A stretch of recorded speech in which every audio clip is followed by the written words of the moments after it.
Well, here with Ezekiel chapter 47, we're going to get some more insight into this rebuilt city of Jerusalem with the temple and some of the significance and great things that come from it. And this one, we're going to talk a little bit more about water and significance of water from this city. Verse 1, Afterward he brought me again unto the door of the house, and behold, waters issued out from under the threshold of the house eastward. For the forefront of the house stood toward the east, and the waters came down from the right side of the house at the south side of the altar. So from under the temple, there's going to be a stream of water that comes out. Now, if you look at this, we can go to Revelations 22 to see this idea of a fountain of water that John saw as well. Interestingly enough, too, when we think of the Lehi's dream, he saw a fountain of water. Now, he saw a fountain of filthy water necessarily, but there is also living water. And so we can really use this idea to think of the influence of the temple flowing out and doing miraculous things to help us. When we look at this, in fact, let's see this. I got this quote. This is Bruce Seeing Christ in the Creation. Bruce Roundy and Robert Norman had this to say in their article. Christ is the source of living waters as shown by the waters that issued forth out of the rock that Moses struck. He taught the women at Jacob's well in Samaria.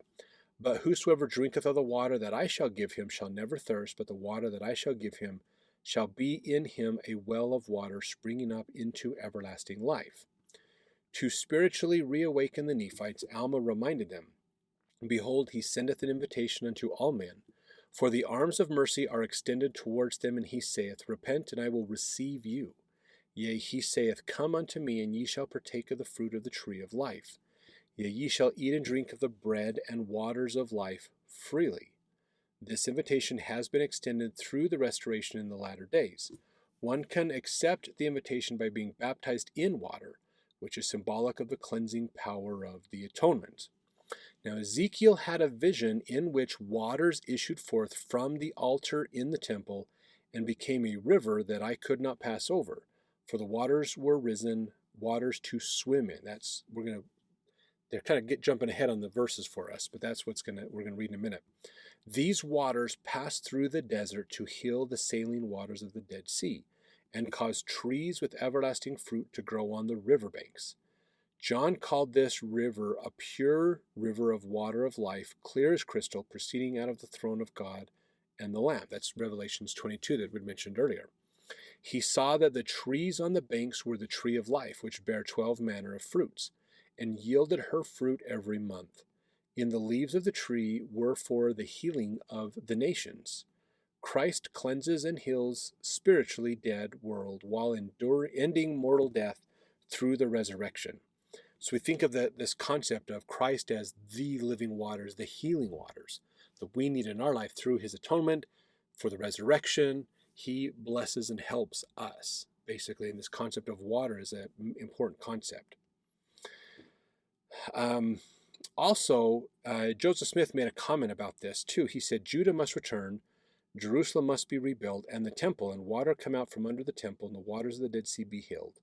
It will take some time to rebuild the walls of the city and the temple, and all this must be done before the Son of Man will make his appearance.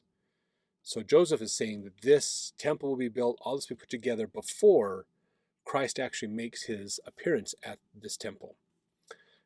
Continuing on, the waters issuing forth from under the temple and healing the Dead Sea may occur when the Lord himself sets foot upon the Mount of Olives, causing this mountain to divide in two and create a large valley. So maybe that earthquake shifts some things and causes this river to appear. Maybe that's an interesting possibility. All right, let's jump into verse 2 now. So this is Ezekiel speaking. He says, Then brought he me out of the way of the gate northward, and led me about the way without unto the outer gate by the way that looked eastward. And behold, there ran out waters on the right side. So he's following this river as it runs out. And when the man that had the line in his hand went forth eastward, he measured 1,000 cubits, and he brought me through the waters. The waters were to the ankles. So there was water, but it was only to the ankles. Verse 4, and he measured 1,000 and brought me through the waters. The waters were to the knees. Again he measured 1,000 and brought me through the waters. The waters were to the loins. So you see this river is getting deeper as he's going along. Okay, now verse 5, afterward he measured 1,000, and it was a river that I could not pass over, for the waters were risen, waters to swim in, a river that could not be passed over. So this went from ankle deep to up to the knees, up to the loins, which means waist deep, basically, to the point where it's over his head, basically. Lots of water coming out. This is, I mean, it's interesting to think about this, okay? Because if you think of water, if you have enough water to be ankle deep, how does that water get to be knee deep? Usually it would be the other way around. You'd have a lake that has a river coming out of the top of it. You don't have a little river that ends up filling up something deeper, because that little river is enough for that river, but then there's not enough to make it deeper. But this river gets deeper the more you go down this river from the source. Usually it's the opposite if you think about it in nature. If you have enough water to go ankle deep, you'd have to have a way to stop up that water to create like a lake to get it to go up to knee deep, like a dam, basically, to stop it. But then you'd only have a certain amount of water running over it. It wouldn't stay continually. If you had no dam, it wouldn't stay continually that deep. So this river is a special river. It's defying physics, basically, because as you go downstream, it gets deeper and deeper. Now, we could look at this from a metaphorical standpoint of our journey to healing with God, that we take it a step at a time and get more and more involved, deeper into the gospel and into those waters of life. So in a way, you could think of the idea of ankles is like joining the church. Going from not being a member to being a member of the church is ankle deep. You're in ankle deep into the deep teachings and doctrines and understanding. You're just starting out. But as you progress, gain priesthood, study your scriptures, improve yourself, it gets deeper. And as you keep going, it gets deeper and deeper, basically.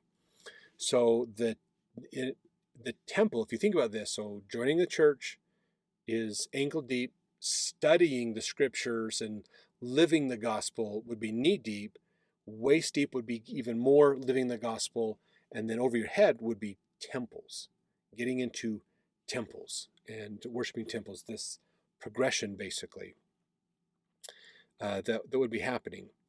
So verse 6, and he said unto me, Son of man, hast thou seen this? Then he brought me and caused me to return to the brink of the river. Now when I had returned, behold, at the bank of the river were very many trees on one side and on the other. So as this river's flowing and expanding, it is flourishing, like vegetation. The life coming off of this river is amazing. It's really flourishing out. So verse 7, now when I had returned, behold, at the bank of the river were very many trees on the side and on the other. Oh, I think I just read that, sorry. Verse 8, then said he unto me, these waters issue out toward the east country. Go down into the desert and go into the sea, which being brought forth into the sea, the waters shall be healed. So this is the Dead Sea. So Christ and his gospel can heal us and help us with our problems. That's really what this is, the metaphor of this.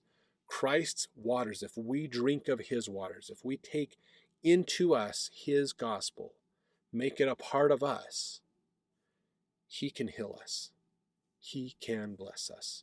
He can help us in our life. That is the importance of the atonement of Jesus Christ right there. He can heal us.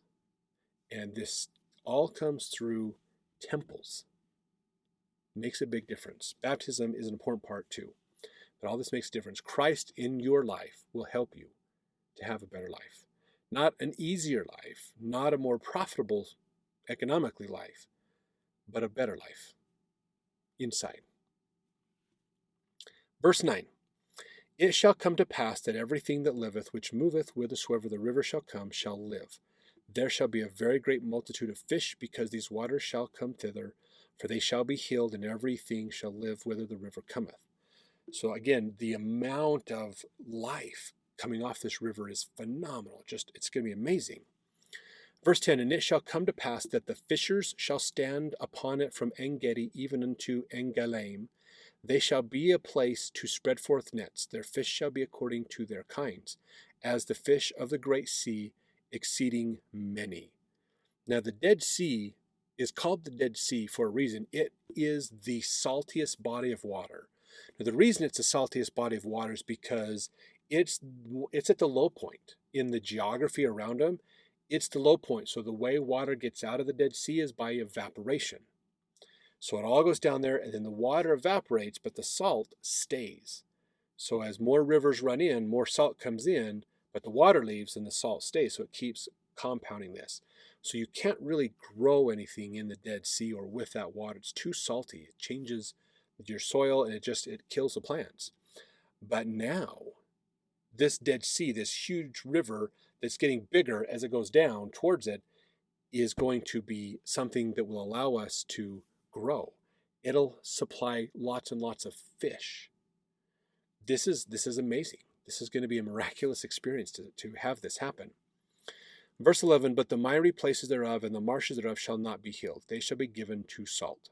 So parts of it might not be fully healed. Verse 12, and by the river upon the bank thereof, on this side and on that side shall grow all trees for meat, whose leaf shall not fade, neither shall the fruit thereof be consumed. It shall bring forth new fruit according to his months, because their waters they issued out of the sanctuary, and the fruit thereof shall be for meat, and the leaf thereof for medicine. So we'll use the trees for herbal remedies. We'll use the fruit to eat. The trees are going to be very valuable and functional for us. Verse 13, thus saith the Lord God, this shall be the border whereby ye shall inherit the land according to the 12 tribes of Israel. Joseph shall have 2 portions. Ye shall inherit it one as well as another, concerning the which I lift up mine hand to give it unto your fathers, and this land shall fall unto you for inheritance. So this is, I made a covenant, I made a promise, an oath. This is going to be what you're going to get, basically. I promised you this. Verse 15, and this shall be the border of the land toward the north side from the great sea, the way of Hethlon, as men go to Zedad. So this is talking, I'm not going to read necessarily every one of these. You can go in and read some of these. This is getting into like the cities and locations, and we talked about that at the very beginning of this chapter. We summarized that up. But this is where you're going to get the different areas and what tribes are going to have these areas as well. I want to jump down to verse 22. And it shall come to pass that ye shall divide it by lot for an inheritance unto you and to the strangers that sojourn among you, which shall beget children among you. They shall be unto you as born in the country among the children of Israel. They shall have inheritance with you among the tribes of Israel. This is that law of adoption of people who aren't blood relatives of a tribe will still gain inheritance with the tribes. What makes the difference? These are strangers who are following God. It's not the genetics that makes you have the inheritance. It is following God that gives you the inheritance. That's an important thing. So everyone has the ability to partake of the blessings of what Christ has for us, basically. Now verse 23, and it shall come to pass in what tribe the stranger sojourneth, there shall ye give him his inheritance. So everyone is welcome in God's kingdom. If you keep his commandments, if you do what he asks you to do, everyone is welcome. What a great blessing that we get. Well, let's jump over to our next chapter. This is the last chapter on the temple, Revelation. So let's jump over there and continue forward.